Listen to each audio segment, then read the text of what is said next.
Hey guys, MCK here. I've got a few folks asking for some tips on what I do with knives and stuff, and as I make them or as I do things with them, I'll go ahead and show some tips. Uh, Thought I'd put together a quick little video, maybe. Uh, they just start out with a design, of course, whether it's on paper or just roughing them out, drawing them with the permanent marker on the steel. Uh, just show you a couple in various stages here. I got that drawn out, and I got this one all carved out in the stock removal method. I don't do any forging, maybe a little bit here and there, but I'm not big on that right now. I got this one shaped out and pre-drilled so far. This one's going to be for the lanyard. It'll get bigger, of course, but this is here 1095 steel. I'm not sure what steel this is, but it's a real hard tool steel. Um, this one here is also a 1095, and you can see it's in the it's down to the 120 stage. Still got quite a bit of work to do on this one here, but just take that down with the 120, and then I'll go all the way down to 1,000 grit if that's the desired look. Like this one here, I took it down to 1,000 grit. This one's also some of that tool steel. That's how it started out, and that's why it's kind of narrow. It's the same steel as this is. So got orange liners in here. It's kind of hard to pick them up a little bit, but it's neat. Kind of accents the wood a little bit. Just got some oil on the wood here. Once in a while I'll use just regular screws as pins.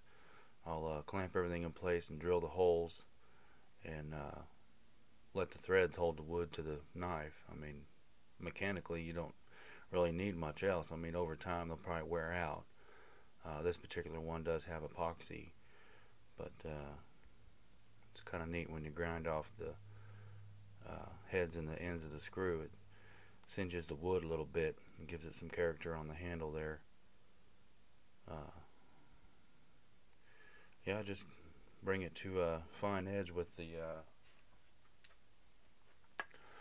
tri-stone I got from that contest.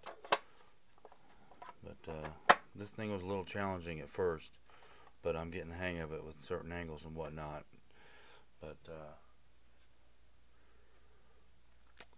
there'll be more tips to come, guys. I'm just kind of getting started on this, so I got some folks interested on helping out with do-it-yourself type stuff, and I learned a lot of my stuff from just trial and error and watching a lot of videos too. But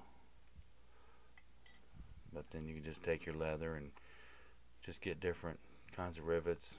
I use these here. They kind of look like just looks neat with the rustic look to it. Wet form it just a little bit. I'll call this one my little squirrelin knife. Yeah, just a couple tips there.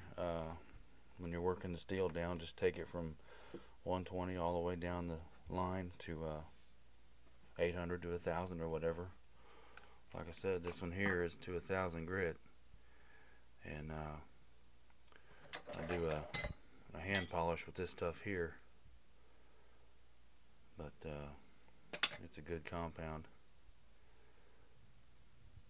I've blued a couple knives with the gun bluing. It's really neat. That one I give Robert, Bluegrass Bushcraft, it's blued.